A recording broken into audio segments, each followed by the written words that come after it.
Quand les policiers retrouvent enfermé dans le coffre d'une voiture le corps d'une femme en putréfaction, ils appellent la morgue. Mais comble de l'horreur, même si ses chairs sont en décomposition, elle n'est pas morte.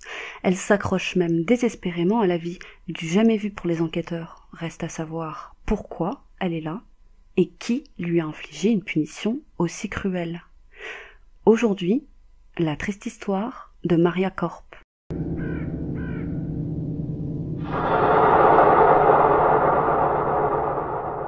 Nous publions de nouvelles vidéos chaque semaine, alors n'hésitez pas à vous abonner. Maria Korp est une quinquagénaire d'origine australienne, née le 14 janvier 1955 à Madère, au Portugal. Elle est l'une des 10 enfants d'une famille très croyante. C'est une fervente catholique qui épouse en 1974, à peine 20 ans, un certain Manuel de Gois. Mais en 1976, le couple décide de quitter le Portugal pour partir s'installer en Australie, dans la banlieue de Melbourne. En 1978, ils ont une fille nommée Laura, mais malheureusement, Manuel décède en 1987 d'une crise cardiaque. Et alors que Maria est veuve, 3 ans plus tard, en 1990, elle rencontre Joey Korp, un collègue de travail alors marié à une certaine Léonie. Au début, et pour cette raison, Maria n'est pas intéressée, elle rejette même ses avances.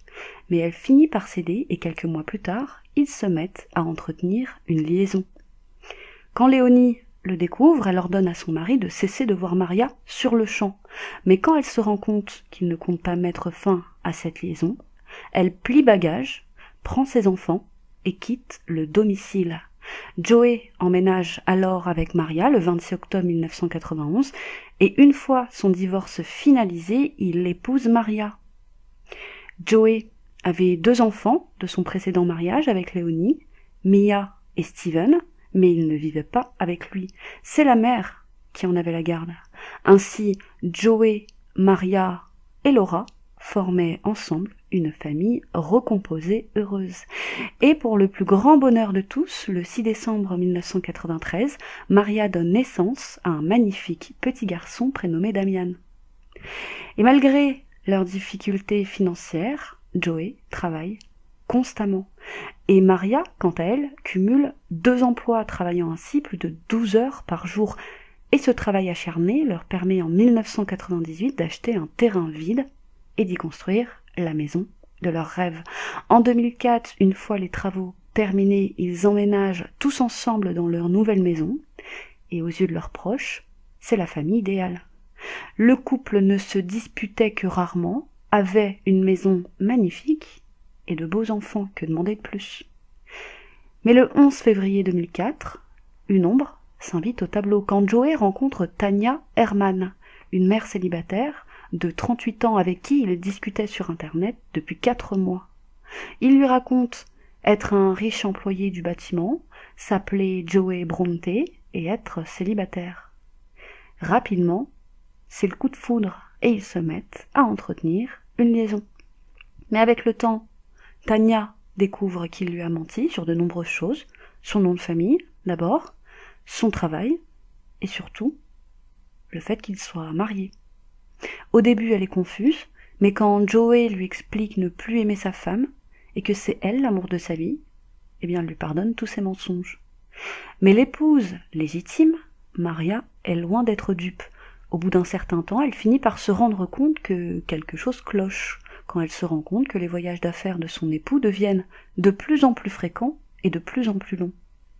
Il est désormais en déplacement 1 à 2 fois par mois. Maria commence alors à douter de la fidélité de son époux. Elle se met donc à faire sa propre enquête, fouille dans les affaires de Joey, parcourt ses relevés bancaires et découvre qu'il a retiré de l'argent dans la ville de Victoria alors qu'il était censé être en voyage à Sydney. Elle le confronte, elle lui demande des explications. Joey lui affirme alors que pendant ce voyage d'affaires, il était allé à la fois à Victoria et à Sydney, et il avait juste oublié de lui dire. Et pour éviter une dispute, Maria accepte de le croire, même si, dans son fort intérieur, elle n'est pas réellement convaincue. Alors elle profite que Joey soit à nouveau en voyage d'affaires pour fouiller son ordinateur. Et c'est à ce moment qu'elle découvre que Joey est inscrit sur un site de rencontre. Mais ce n'est pas n'importe quel site de rencontre, c'est un site mettant des couples en relation afin qu'ils puissent se rencontrer. Et sur son profil, il n'est pas inscrit avec Maria, mais avec une autre femme, une certaine Tanya Herman. Et cette fois, Maria n'est pas prête à accepter ses mensonges. Elle confronte à nouveau Joey, et il se rend compte que cette fois, il risque vraiment de perdre sa famille. Et cette fois, il ne pourra pas s'en sortir avec un mensonge parce que Maria a des preuves et elles sont plutôt solides. Joey la supplie de lui pardonner et elle accepte de lui donner une seconde chance. Après tout, elle l'aime et elle veut sauver sa famille. Elle lui pardonne, mais n'oublie pas. John sait que s'il ne met pas un terme à sa relation avec Tanya, il risque de tout perdre. Et ses priorités sont sa femme et ses enfants. Alors c'est décidé, il va mettre un terme à sa liaison avec Tanya. Et pour ce faire, il décide de faire croire à sa maîtresse qu'il est mort. Il lui explique tout d'abord qu'il doit se rendre à Barcelone pour rendre visite à sa mère malade et le 14 août, il se fait passer pour un proche, un certain Michael, et envoie à Tanya un texto expliquant qu'il a été tué dans un accident de voiture à Barcelone. Et les jours suivants, il lui envoie une série d'emails, toujours en se faisant passer pour ce Michael, et dans ces mails, il n'y va pas de main morte, il donne tous les détails imaginaires de son accident, de ses funérailles, etc. Et Tanya a le cœur brisé, elle va jusqu'à se rendre au consulat d'Espagne en Australie pour essayer d'obtenir des informations sur l'accident de Joey, en vain, et pour cause, il n'y a jamais eu d'accident. Mais rapidement, Joey change d'avis. Il n'arrive pas à rester fidèle à sa femme et appelle Tanya le 17 août pour lui expliquer qu'en réalité, il n'est pas mort dans cet accident, mais juste gravement blessé, et qu'il ne pourra venir la voir que le 28 août. Et ce que Tanya ne sait pas, c'est qu'en réalité, pendant ce temps, il écume les sites de rencontres à la recherche de nouvelles partenaires sexuelles. Mais le 28 août, il débarque comme prévenu chez Tanya, mais Tanya, face à autant de mensonges, décide de mettre un terme à la relation. Et comme elle ne lâche rien, Joey tente le tout pour le tout. Il la demande en mariage. Et ça marche. Il lui promet monts et merveilles, il lui promet de quitter sa femme, et ils se mettent d'accord pour que Tanya et sa fille emménagent près de chez lui. Tanya vend alors sa maison et part s'installer près de chez Joey avec sa fille le 28 octobre. Pendant ce temps, Maria, de son côté, pense que Joey a complètement coupé les ponts avec Tanya et que son mariage va beaucoup mieux. Elle et Joey ont même décidé de partir ensemble en voyage pour une seconde lune de miel afin de renouveler leurs vœux et avoir un nouveau départ. Mais peu à peu, Maria commence à se douter de quelque chose. Elle va même jusqu'à consulter une voyante, Jacqueline Close Moore, pour lui demander si son époux la trompe. Et celle-ci lui répond qu'elle pense effectivement qu'il la trompe. Maria explique également à sa voyante avoir attrapé une MST, c'est-à-dire une infection sexuellement transmissible, et la voyante lui explique que c'est probablement à cause de la liaison de son mari qu'elle a attrapé cette infection. Maria lui confie aussi avoir peur de son époux, ce à quoi la voyante lui conseille de changer les serrures, de demander une ordonnance restrictive et de ne laisser entrer son époux au domicile sous aucun prétexte.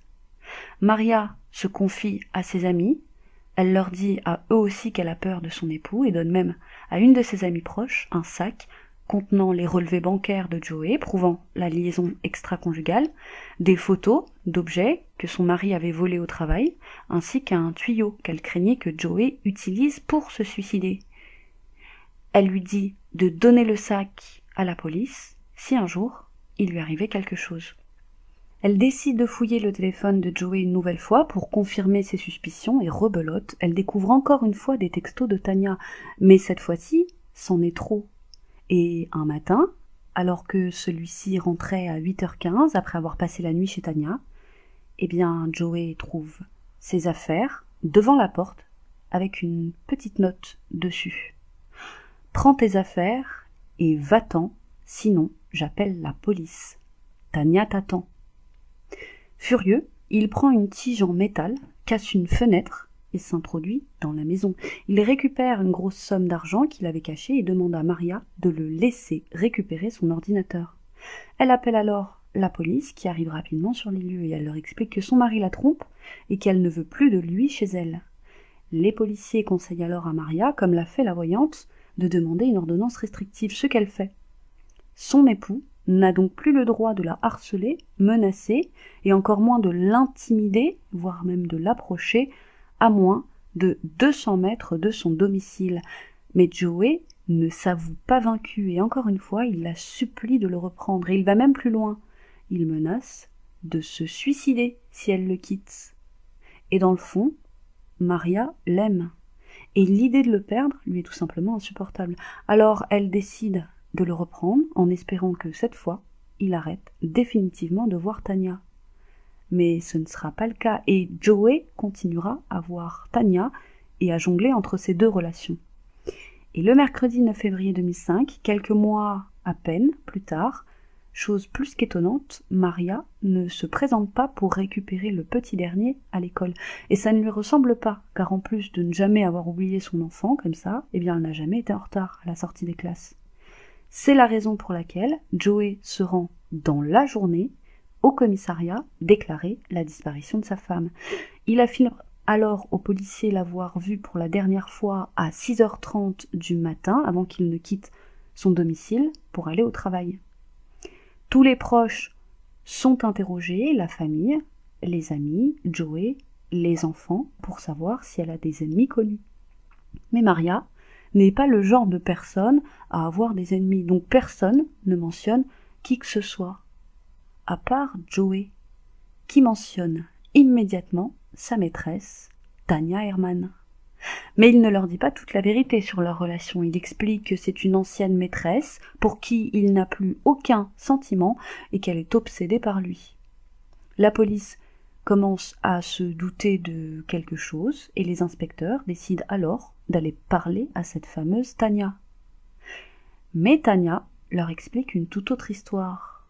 Elle explique qu'ils sont en réalité fiancés et qu'ils vont bientôt se marier. Quand la police confronte Joey, il explique que Tania est folle et encore une fois obsédée, qu'elle le suivait partout et qu'elle pensait qu'ils étaient toujours ensemble, alors que non. Et ces 4 jours qui ont passé depuis la disparition de Maria, et elle est toujours introuvable. La police commence alors à se demander, vu le profil de Maria, s'ils ne sont pas plutôt en présence d'une enquête pour meurtre, plutôt qu'une enquête pour disparition. Ils gardent leur suspicion pour eux, après tout, une personne majeure qui disparaît pendant 4 jours, ça arrive. Mais ils pensent, malgré tout, que Maria est en danger. Ils vont donc fouiller la voiture et la maison de Tania, ainsi que le domicile de Joey, ainsi que le lieu de travail de Maria, peut-être qu'ils vont y trouver quelque chose. Mais la famille de Maria n'est pas dupe. Vu les investigations de la police, ils commencent à se douter que la police cherche en réalité les preuves d'un meurtre. En février 2005, le 13 février, toujours 4 jours après la disparition de Maria, un employé qui travaille dans un parc se manifeste. Il a remarqué qu'il y a une voiture garée sur le bas-côté de la route, près du mémorial de guerre du sanctuaire de souvenirs à Dallas Brook. Et ce véhicule est là depuis 4 jours. La voiture n'a pas bougé. Il avait donc inspecté le véhicule de plus près, et quand il s'est approché, il a senti une terrible odeur. Et pour lui, cette odeur ne peut être que celle de la mort. Il doit sûrement y avoir un animal mort dans le coffre. Alors il décide d'appeler immédiatement la police. La police arrive rapidement sur les lieux et eux aussi sentent cette odeur. Et c'est une odeur qu'ils ne connaissent que trop bien. Ils essaient d'ouvrir alors le coffre qui est fermé à clé et quand ils réussissent, ils trouvent à l'intérieur un cadavre en décomposition. Le corps est dans un état tellement déplorable, et pour les enquêteurs rien d'étonnant, il a passé 4 jours dans le coffre sous le soleil brûlant de l'été. Imaginez. Et cette odeur, Encore une fois, elle ne trompe personne. Les policiers ne peuvent que constater le décès et c'est ainsi qu'ils appellent la morgue. Et quand l'employé de morgue arrive, c'est la panique. Il voit la poitrine bouger. Incroyable. La personne est certes en décomposition, mais elle est toujours vivante. Et les policiers n'en croient ni leurs yeux, ni leurs oreilles. Et ils se mettent, à leur tour, à paniquer. Ils n'ont jamais vu ça. Alors ils appellent immédiatement les secours. Une ambulance arrive et transporte la malheureuse à l'hôpital le plus proche. Et c'est à ce moment que le corps est identifié comme étant celui de Maria Korp. Et même si elle est miraculeusement encore en vie, la pauvre malheureuse est dans un état gravissime. Même le personnel hospitalier n'en croit pas ses yeux. Et on peut dire que les policiers sont arrivés à temps, car si elle était restée ne serait-ce que quelques heures de plus dans la voiture, elle serait morte. Maria, inconsciente, est auscultée, et elle présente de nombreuses blessures au visage, ce qui prouve qu'elle a été battue. Elle a un bras cassé et il semble qu'elle ait été étranglée car elle a des marques autour du cou. Plus tragique encore, elle est sévèrement déshydratée et souffre d'un manque d'oxygène au cerveau, ce qui signifie qu'elle a de sévères dommages cérébraux. Et comme souvent, quand le cerveau est privé d'oxygène, eh bien, les dommages sont souvent terribles et irréversibles. Maria est alors plongée dans un coma artificiel afin que le personnel médical puisse traiter ses différentes blessures, et son histoire fait rapidement la une des journaux. Et la presse se met à chercher des informations à propos de celle qu'il surnomme désormais le corps dans le coffre. Et il découvre rapidement l'identité de Maria, que son mari a une maîtresse et qu'ils se sont même fiancés. En apprenant ça, l'opinion publique pense que Joey et Tanya sont coupables, et même si à ce moment de l'enquête les policiers n'ont encore aucune preuve, ils pensent eux aussi qu'ils sont coupables, ou au moins l'un des deux. Après tout, ils ont un mobile idéal. Joey et Tanya deviennent alors malgré eux de véritables célébrités en Australie. La police décide d'interroger la famille et les amis de Maria à propos de Tonya et Joey. Ils vérifient les relevés téléphoniques de Joey et finalement ils réussissent à obtenir suffisamment de preuves pour les emmener au commissariat afin de les y interroger. Tanya est la première à être interrogée et ils se rendent rapidement compte que c'est une femme vulnérable et très dépendante de Joey. Et quoi qu'on en pense, son histoire est triste. Tanya Herman avait déjà été mariée à 2 reprises. Elle s'était séparée de son premier époux, car il l'avait trompée. Quant à son second époux, il était décédé. Et pour ne rien arranger, Tanya avait développé une forme de cancer. Et chose étonnante, pour ne pas inquiéter ses proches, et pendant tout son traitement, elle n'avait rien dit à personne, affrontant ainsi seule sa maladie. À cause de son traitement, d'ailleurs, elle avait même perdu ses cheveux. Et elle avait dû se raser le crâne. Mais elle avait dit à ses proches que c'était pour faire un don à une association. Et tout cela l'avait rendue extrêmement déprimée, et elle était au plus bas. Elle ne voyait plus beaucoup ses amis, ni même sa famille, et ne quittait que très rarement son domicile. Mais elle a finalement gagné son combat contre la maladie. Et c'est en rémission, et parce qu'elle se sent seule, et qu'elle est coupée du monde, qu'elle décide de faire des rencontres par Internet. Et c'est comme ça qu'elle rencontre Joey Korp. Elle dira que c'est parce qu'elle était particulièrement fragile et qu'elle n'avait plus ni respect ni confiance en elle qu'elle n'a pas rompu avec lui lorsqu'elle a découvert qu'il avait une femme et des enfants. Elle reconnaît qu'à cette période de sa vie, elle ne pensait pas mériter mieux qu'un homme marié. Et puis Joey lui vendait du rêve. Il lui disait qu'ils allaient avoir une vie fantastique, qu'ils s'enfuiraient ensemble, qu'ils auraient des enfants. Ils sont même allés jusqu'à faire du shopping ensemble pour choisir une bague de fiançailles. Et bien sûr, Tanya croyait en ces mensonges. Elle était seule depuis si longtemps qu'elle ne pouvait pas quitter l'homme qui lui disait qu'elle était la plus belle.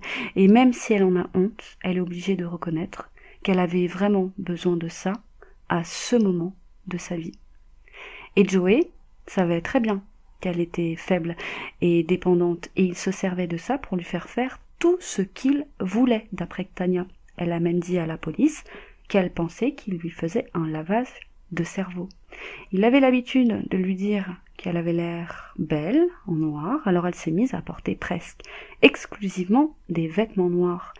Il lui a dit qu'il n'aimait pas ses amis, alors elle a coupé contact avec eux, et il l'avait même fait déménager à Melbourne, dans le même quartier que Joey et sa femme. Et plus glauque encore, sa fille était inscrite dans la même école que le fils de Joey. Tania avait même donné le numéro de Joey à l'école pour qu'il puisse être contacté en cas d'urgence, s'il arrivait quelque chose à sa fille. Et justement, la fille de Tania avait été en contact si longtemps avec Joey qu'elle commençait même à l'appeler papa. Joey avait totalement isolé Tania pour mieux la manipuler à ce moment de sa vie, et elle n'avait plus que lui. Tania explique aux policiers que Joey avait commencé à lui dire des choses bizarres quelques semaines avant que Maria ne soit retrouvée dans le coffre de sa voiture. Il lui disait que ce serait bien si Maria n'était plus là. Il lui demandait comment elle s'y prendrait si elle devait tuer quelqu'un. Mais rapidement, ces commentaires bizarres et occasionnels ont fini par devenir de véritables conversations, et pire que ça, il avait carrément fini par lui demander de tuer Maria afin qu'ils puissent enfin vivre ensemble. Et elle dira que c'est à ce moment-là qu'elle s'est rendue compte qu'il était vraiment sérieux. Mais hors de question pour elle de tuer qui que ce soit, c'est inconcevable. Mais Joey insiste. Un jour par exemple, il était allé chez elle en rentrant du travail et avait amené avec lui, dans un sac, un bonnet de bain afin de, je cite, ne laisser aucun cheveu sur les lieux du crime, une cagoule également afin qu'elle puisse cacher son visage, des gants en coton blanc afin de ne laisser aucune empreinte, des vêtements de rechange et une lanière de sac afin qu'elle puisse étrangler Maria. Tania n'en revient pas. Elle commence à avoir peur et lui explique qu'elle ne peut pas faire ça. Elle ne veut tuer personne. Joey lui explique alors que si elle ne le fait pas, eh bien, il devra retourner vivre auprès de Maria. Ils ne pourront tout simplement plus être ensemble. Et comme elle ne veut pas perdre Joey, comme elle est terrifiée à l'idée d'être quittée, elle se dit qu'elle n'a pas le choix. Décision est prise. Elle va tuer Maria. Et Tania raconte alors à la police ce qu'il s'est passé le matin du 9 février 2005. Joey est allé chercher Tania chez elle et l'a conduit à son domicile, et il l'a fait entrer discrètement dans le garage. Et ses derniers mots pour elle ont été « Tu peux me montrer aujourd'hui à quel point tu m'aimes. Ne la laisse pas s'en sortir vivante. » Ensuite, il est tranquillement parti au travail. Tania est alors allée se cacher dans un coin sombre du garage où elle ne pouvait pas être vue. Elle porte comme convenu son bonnet de bain, sa cagoule, mais aussi les chaussures de Joey. Comme il vivait dans cette maison, personne n'allait s'étonner en cas d'enquête que l'on retrouve les empreintes de Joey. Elle porte aussi des gants de jardinage blancs afin de ne laisser aucune empreinte et aucun ADN. Et Tania, cachée, attend que Maria entre dans le garage pour prendre sa voiture afin de l'attaquer. Et ça ne tarde pas, Maria arrive rapidement dans le garage, et alors qu'elle est sur le point d'entrer dans son véhicule, Tania arrive par derrière et l'étrangle avec la lanière du sac que Joey lui avait donné. Tania explique que c'est comme si elle était hors de son corps à ce moment-là, elle avait l'impression d'être spectatrice de l'attaque, mais à un moment, pendant l'altercation, Maria réussit à se retourner et elle réussit à soulever un peu la cagoule de son agresseur, et c'est à ce moment qu'elle se rend compte que c'est Tania Herman qui est en train de l'agresser. Et manquant de souffle, Maria arrête progressivement de se débattre, jusqu'à s'effondrer inconsciente sur le sol. Tania pense alors qu'elle est morte, mais en réalité, elle s'est seulement évanouie. Tania met alors Maria dans le coffre de sa propre voiture et se met à conduire le plus loin possible. Mais comme Joey ne lui avait suggéré aucun endroit où se débarrasser du corps, elle se met à paniquer et à conduire sans savoir vraiment où aller. Elle conduit ainsi plusieurs kilomètres quand elle entend des murmures émanant du coffre. Et Tania panique. Elle se dit qu'elle doit se débarrasser au plus vite de la voiture. Elle conduit ainsi jusqu'à ce qu'elle voie une route déserte et se gare dans la rue. Elle verrouille les portières du véhicule et s'enfuit, laissant Maria à son triste sort, enfermée vivante dans le coffre où elle agonisera 4 jours durant, avant, comme vous le savez, d'être enfin retrouvée, vivante certes, mais déjà en décomposition. Tania va ensuite apporter un sandwich à Joey sur son lieu de travail et ils vont s'asseoir dans le véhicule de Joey. Elle lui raconte tout et ensuite Tania retourne chez elle et brûle les vêtements qu'elle portait ce jour-là. Pendant son interrogatoire, de son côté, Joey n'est pas très coopératif. Il est en colère contre les policiers car il se dit innocent. Les policiers essayent de le faire parler en lui disant que Tania a de son côté tout avoué, mais il s'énerve de plus belle. Il leur dit que c'est une menteuse pathologique, leur répète qu'elle est obsédée, qu'elle déteste Maria et qu'elle voulait s'en débarrasser. Et il leur raconte une histoire bien différente de celle de Tania. Il leur explique qu'il était au travail, le jour du crime, quand son ex est venu lui apporter à manger. Il lui explique alors qu'il s'est assis dans son véhicule avec elle pour lui parler. Il affirme avoir été froid avec elle et lui avoir dit de le laisser tranquille et de ne plus venir lui rendre visite sur son lieu de travail car il voulait arranger les choses avec sa femme. Mais des deux versions, c'est celle de Tania qui correspond parfaitement avec les indices retrouvés et surtout, quelle raison aurait-elle de s'incriminer en sachant qu'elle risque la prison? La police ne croit pas Joey Corp et ils sont persuadés qu'il est le complice mais surtout l'instigateur de la tentative de meurtre de sa femme. Alors qu'elle est toujours dans le coma, le 28 avril 2005, le tribunal civil et administratif de Victoria déclare l'avocat public Julian Gardner, tuteur légal de Maria.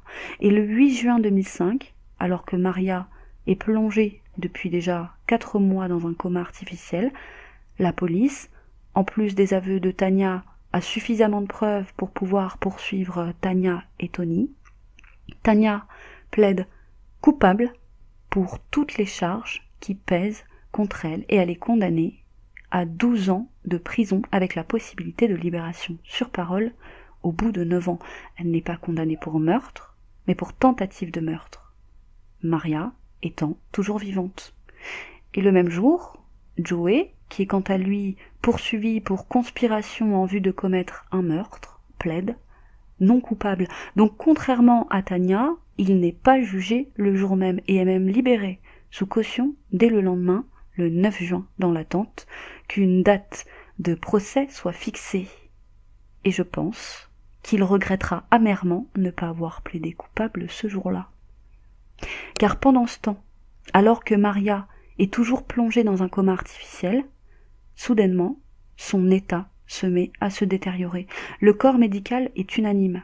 Elle ne survivra pas. Et quand bien même, par chance, c'est le cas, eh bien elle sera très probablement dans un état végétatif. Et le 26 juillet, Gardner, le tuteur légal, annonce que le corps médical va arrêter de donner à Maria de l'eau ou de la nourriture, que seuls les soins palliatifs lui seraient administrés et qu'elle devrait mourir sous 1 à 2 semaines. Et cette annonce va provoquer une vague d'indignation dans tout le pays. Comment peut-il, lui, décider d'euthanasier Maria?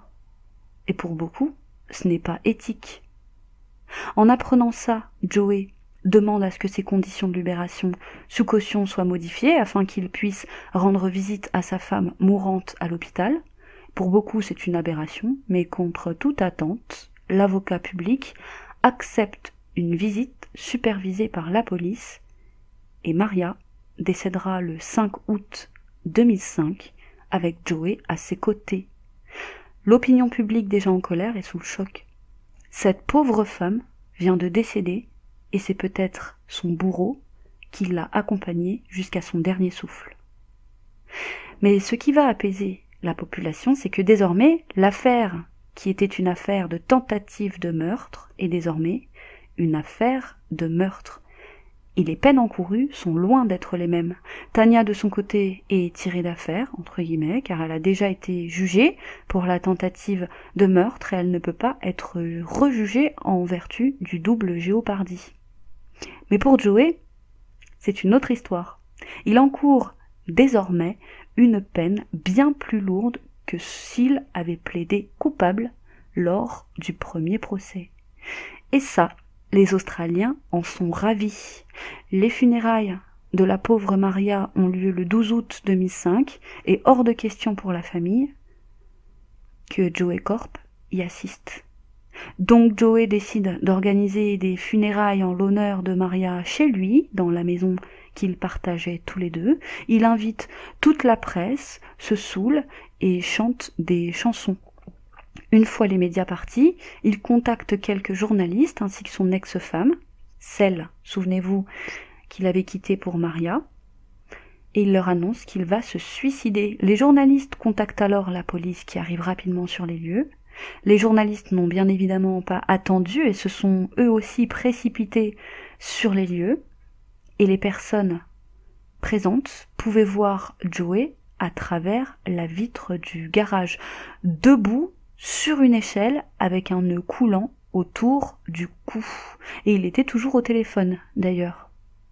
Mais à un moment, alors qu'il est toujours au téléphone, Joey regarde à travers la fenêtre, il voit policiers et journalistes, et au même moment, il perd l'équilibre et tombe dans le vide. Et personne ne pourra le ranimer. Joey vient de mourir. Et voici ce qu'en pensent les témoins et la majorité des Australiens. Ils pensent, dur comme fer, que Joey ne voulait pas se suicider. Ils pensent qu'il voulait juste attirer la sympathie des gens avant son procès afin d'écoper d'une peine moins lourde. Ils pensaient que si les gens voyaient à quel point il était touché par la mort de sa femme, eh bien, ils ne penseraient pas qu'il ait pu commanditer son meurtre. Et pour beaucoup, justement, s'il est tombé de l'échelle, c'est par accident. Les policiers présents feront part de leur impression. Ils expliquent qu'il avait véritablement l'air d'avoir perdu l'équilibre, comme s'il était tombé accidentellement de l'échelle. Pour eux, la chute est donc involontaire. Et puis, autre chose à noter, la corde que Joey avait utilisée était vraiment longue, anormalement longue même. D'ailleurs, une fois tendue, ses pieds n'étaient qu'à 3 cm du sol. Or, s'il s'était volontairement suicidé, il aurait peut-être, sûrement d'ailleurs, vérifié la longueur de la corde pour être sûr de ne pas se rater. Pour beaucoup, d'ailleurs, qui penserait à se suicider à seulement 3 cm du sol? Et quand il est mort, il y avait des photos de Maria partout par terre, ainsi que des notes affirmant son innocence et à quel point il aimait Maria. Mais cette mise en scène ne convainc personne, et surtout pas les enquêteurs qui déclareront publiquement que pour eux, et en vertu des éléments qu'ils ont recueillis lors de l'enquête, Joseph Corp a plus qu'activement participé au meurtre de sa femme. Et plus tard, en janvier 2013, soit 8 ans après sa condamnation, Tania demande la permission d'épouser une autre détenue, une certaine Nicole Muscat, qu'elle avait rencontrée à la prison de sécurité maximale pour femmes de Phyllis Frost. Puis, le 14 février 2014, soit 8 ans et demi après sa condamnation, elle est libérée pour bonne conduite. Et c'est ainsi que le jour de sa libération, qui hasard du calendrier est le jour de la Saint-Valentin, c'est sa fiancée Nicole qui est venue la chercher aux portes de la prison. Et elles vivent désormais ensemble. Cette histoire inspirera un film, Wicked Love, Amour cruel en français. N'hésitez pas à aller le voir, il est en anglais sur YouTube. C'est tout pour aujourd'hui, merci de nous avoir suivis et n'hésitez pas à nous faire part de vos impressions en commentaire, comme vous le faites toujours. Quant à moi, je vous dis à très vite pour une autre triste histoire.